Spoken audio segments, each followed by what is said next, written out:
Hello বন্ধুরা, তোমরা কেমন আছো? আশা করছি তোমরা খুব ভালো আছো, আমিও ভালো আছি।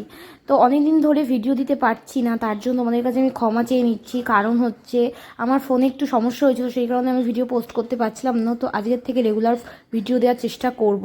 তো দেখো, সকাল সকাল স্নান করে ফ্রেশ হয়ে চলে এসেছি। আর এই যে আমার গপুকে বসছে, আজকে হচ্ছে রথের দিন কি কি করেছি সেগুলি তোমাদের সাথে শেয়ার করব। আর এই দেখো, এখানে সমস্ত কিছু গুছিয়ে রাখা। আর এই যে হচ্ছে আমাদের রথটা।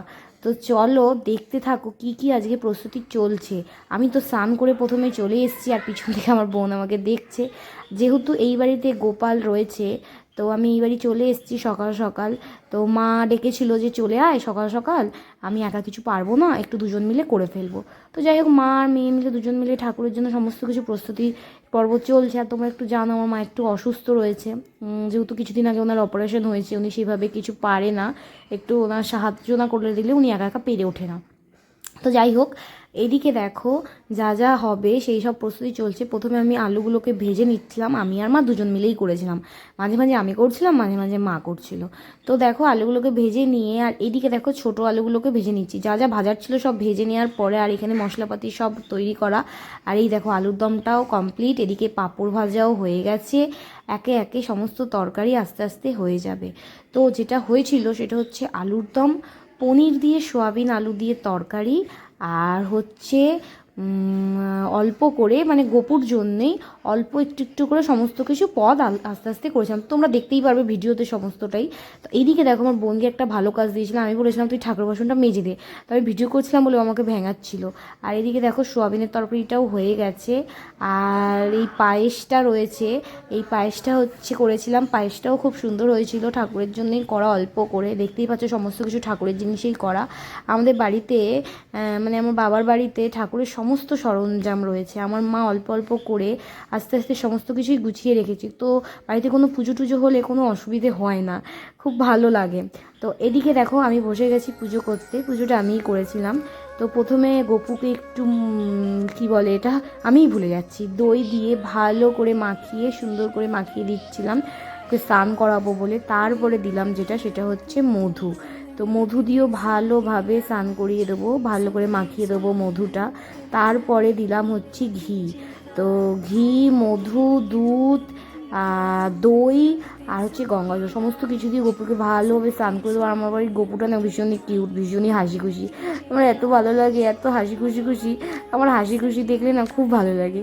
তো যাই হোক, আমার গপুটা না খুব হাসি খুশি, সবসময় হাসি মুখে থাকে, তো আমার এত ভালো লাগে। তো গপুকে স্নান করিয়ে দিচ্ছিলাম।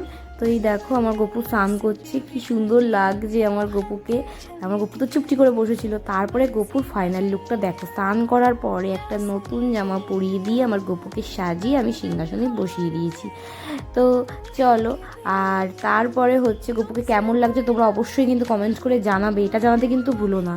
তারপরে এই যে পুজোর সরঞ্জাম সমস্ত কিছু গুছিয়ে নিয়ে রথের মধ্যে গপুকে বসিয়ে সুন্দর করে সব পুজো দেওয়া কমপ্লিট। পুজোটা আমি একা দেইনি, আমি আমার বোন দুজন মিলে দিয়েছি পুজোটা। হ্যাঁ, আমি একটু একটু করে গুছিয়ে নিয়েছিলাম যেগুলো পেরেছিলাম, আর বাকিগুলো বোনু করেছিল। মানে আমার বোনুকে একটু হেল্প করে দিতে হয়, ও তো ছোটো, একদমই পারে না। তাই আমি গুছিয়ে গুছিয়ে দিয়েছিলাম, ও পুজোটা করে দিয়েছিল। আর রথের কাছে যে পুজোটা, এটা আমি করে দিয়েছিলাম। ও ঘরের ঠাকুর সমস্ত জাত রয়েছে, ফুল দিয়ে সাজানো বলো, এত সুন্দর করে যে ফুল দিয়ে থালাগুলোর কাছে সাজিয়েছে সমস্তটাই ওই করেছে। আমি জাস্ট পুজোটা আরতিটা করে দিয়েছি। তো তারপরে দেখো এখানে আমি আমার গপুকে প্রসাদ খাওয়াচ্ছিলাম। তো সেই সময় একটু ভিডিও করছিল, আমার বোনও ভিডিওটা করছিল। আর এই দেখো গপু, আর এই দেখো জগন্নাথ, বলরাম, সুভদ্রা। তো কেমন লাগছে আমার বাড়ির সিংহাসনে ঠাকুরগুলোকেও সাজিয়ে দিয়েছিল বনু, আর আমাদের রথেও সুন্দর করে সাজিয়ে দিয়েছিল। কেমন লাগছে তোমরা অবশ্যই জানিও। জগন্নাথ, বলরাম, সুভদ্রাকে খুব সুন্দর লাগছিল। আর এই দেখো বিকেলবেলা রথ টানতে বেরিয়ে পড়েছি আমি আমার বোন দুজন মিলে। কোথাও নিয়ে যায়নি, আমাদের ঘরের উঠোনেই রথটা টেনেছিলাম। যেহেতু বাইরে বৃষ্টি বৃষ্টি ওয়েদার, কাদা কাদা ওয়েদার, আর নোংরার মধ্যে না বাইরে নিয়ে যেতেও ইচ্ছে করছিল না, তাই আমরা দুই বোন মিলে ঘরের মধ্যেই রথটা টানছিলাম। খুব সুন্দর লাগছিল। তো দেখো আমার বন্ধু তো হেসেই মরে যাচ্ছে, পাগল হয়ে যাচ্ছে। আর ওকে বলেছিলাম আমার একটু ভিডিও করে ছবি তুলে দে, ও এত দুষ্টু, ও আমার ছবিগুলো একটাও তোলেনি, একটু একটু করে ভিডিও করেছে, তাও ভিডিওতে পুরোপুরি আমিও নেই। মানে কী অবস্থা। তো যাই হোক, দুষ্টুমি করেছে ছোট মানুষ। তো এই দেখো রথ টানছে, আর ও তো ভীষণ আনন্দ পাচ্ছিলো রথ টানতে, টানছিল, ওর জন্যই অ্যাকচুয়াল রথটা করা। আর যেহেতু বাড়িতে গপু রয়েছে সেই কারণে আমাদের বাড়িতে 2 বছর হলো রথ করা হচ্ছে, তার আগে করা হতো না। তো এই দেখো রথ টানা হচ্ছে, কেমন লাগছে তোমরা অবশ্যই জানিও কমেন্ট করে। তো এই ছিল আজকে রথের দিনে যা যা করেছি, সেগুলো সবটাই যতটা ভিডিও করে তোমাদের সাথে শেয়ার করতে পারলাম আমি শেয়ার করলাম, করার চেষ্টা করলাম। আর প্লিজ প্লিজ প্লিজ আমাকে ক্ষমা করে দিও, আমি অনেকদিন ধরে তোমাদের সাথে ভিডিও আপডেট দিতে পারছিলাম না, যেহেতু কিছু সমস্যা ছিল আমার ফোনে সেই কারণে। তো কেমন হয়েছে আজকের দিনটা, কেমন কাটলো তোমাদের সবার, সেটাও তোমরা কমেন্ট করে জানিও।